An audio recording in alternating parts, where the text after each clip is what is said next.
धम्मजागृतीतून समतेचा संदेश. निपाणेत तिसरी बौद्ध परिषद उत्साहात. गौतम बुद्धांचे विचार देशाला तारणारे असून ते समाजात रुजविण्याची आज गरज आहे, असे प्रतिपादन सुप्रसिद्ध व्याख्याते तथा जग बदलणारा बाप माणूस पुस्तकाचे लेखक जगदीश ओहाळ यांनी केले.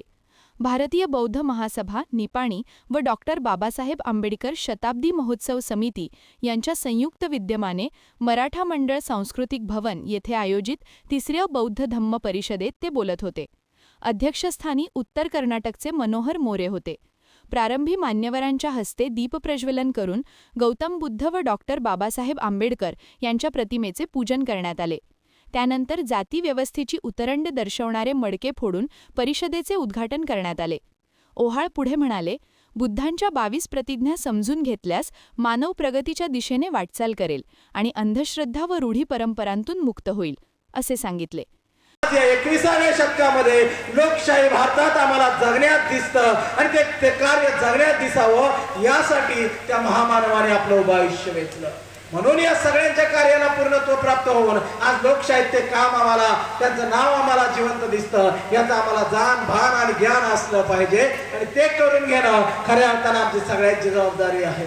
आणि म्हणून या धम्म परिषदेच्या माध्यमातून पुढे जात असताना या धम्म परिषदेच्या माध्यमातून विचारांचा जागर करत असताना, तो विचार मांडत असताना बाबासाहेबांचा विचार, तथागत भगवान गौतम बुद्धांचा विचार, सम्राट अशोकांचा विचार तितक्याच ताकदीने पुन्हा एकदा पुढे घेऊन जाणं खूप गरजेचं आहे. कारण जोपर्यंत आम्ही तथागत भगवान गौतम बुद्धांच्या विचारांना, सम्राट अशोकांच्या विचारांना आणि बाबासाहेबांच्या विचारांना या त्रिसूत्रीला समजून घेणार नाही, तोपर्यंत आम्हाला बुद्धांची शांती, करुणा, प्रेम, सम्राट अशोकांचा तलवार हातात घेऊन केलेला पराक्रम आणि जग जिंकण्याची मनीषा समोर असताना आणि जग आटोक्यात आलेला असतानाही तलवार खाली ठेवून बुद्धाला शरण जाणं आणि बुद्धांच्या समोर नतमस्तक होणं हे सम्राट अशोकाचं तत्व. आणि त्या पलीकडे जाऊन तिथून पुढे 2000 वर्षानंतर तथागत भगवान गौतम बुद्ध सम्राट अशोक यांच्या कार्याला नवी झळाळी देऊन, त्यांच्या कामाला नवी उजाळी देऊन पुन्हा एकदा या बुद्धांच्याच मातीमध्ये बुद्ध पुनरुज्जीवित करणं ही सोपी गोष्ट नव्हती. म्हणून नवा बुद्ध म्हणून बाबासाहेब पुढे येतात आणि या देशामध्ये बुद्धांचा पुन्हा एकदा पुनरुज्जीवन करतात. आणि म्हणून आम्हाला बुद्ध म्हणतात, म्हणून आम्हाला बुद्ध समजतात आणि म्हणून आम्ही आज बुद्ध समजून घेण्यासाठी इतक्या ताकदीने उपस्थित राहतो. भंते ज्ञानज्योती बेळगाव आणि भंते नवापाल करुणा भालकी यांनी बुद्ध वंदना सादर केली. स्वागत राहुल शितोळे यांनी केले. प्रास्ताविकात धम्म परिषद समितीचे अध्यक्ष सुधाकर माने यांनी केले. धम्माचा प्रचार केलेला आहे.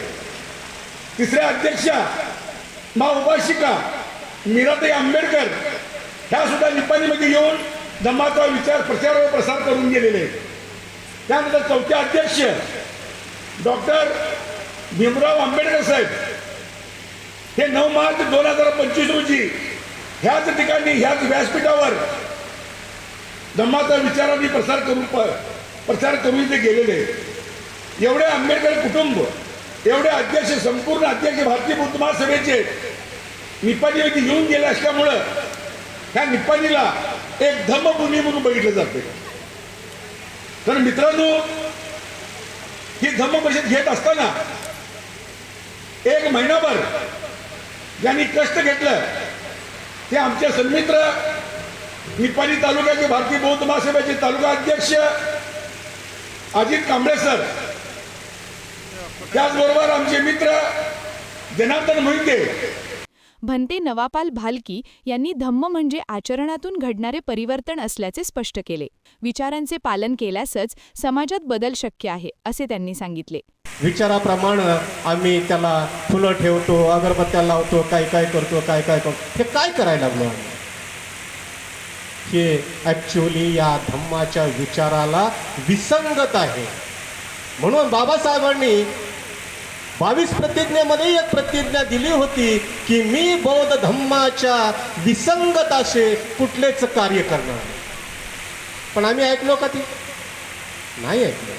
आम्ही त्याला देव म्हणून पूजू लागलो. हो, खरोखर देवच आहे, पण तो कसा देव आहे? तो कसा देव आहे? या दगडाच्या देवासारखा आहे का? किंवा अंधश्रद्धेतल्या देवासारखा आहे का? नाही. भगवान कुणाला म्हणावं? भग अधिक वाण 2600 वर्षापूर्वी त्या पाली भाषेमधले 2 शब्द. भग म्हणजे भग्न करणं, नष्ट करणं, त्यागणं, सोडून देणं. आणि वाण म्हणजे आपल्या चित्तातील वाईट गुणाचं त्याग करणं, आपल्या चित्तातील वाईट गुणधर्म सोडून देणं. हे ज्याने केलंय ते असे या ब्रह्मांडामध्ये फक्त 2च व्यक्ती आहेत, आणि ती व्यक्ती म्हणजे प्रथमतः सम्यक संबुद्ध आणि दुसरे वर्धमान महावीर.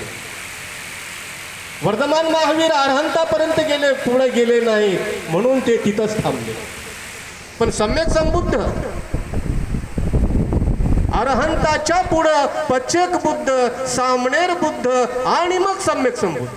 प्राध्यापक डॉक्टर अच्युत माने यांनी धम्म म्हणजे जगण्याची पद्धत, विचार आणि सर्व समाजाच्या सन्मानाचा मार्ग असल्याचे प्रतिपादन केले. वाढत्या द्वेषाच्या पार्श्वभूमीवर शांततेचा संदेश देणारे गौतम बुद्ध यांचे विचार आज अधिक महत्त्वाचे असल्याचे त्यांनी नमूद केले. या कार्यक्रमात मान्यवरांचा व सहकार्यकर्त्यांचा सत्कार करण्यात आला. यावेळी या कार्यक्रमास शताब्दी महोत्सव आणि भारतीय बौद्ध महासभेचे पदाधिकारी, निपाणीतील आंबेडकरी जनता मोठ्या संख्येने उपस्थित होती. सूत्रसंचालन नवीजन कांबळे यांनी केले. आभार संदीप माने यांनी मानले.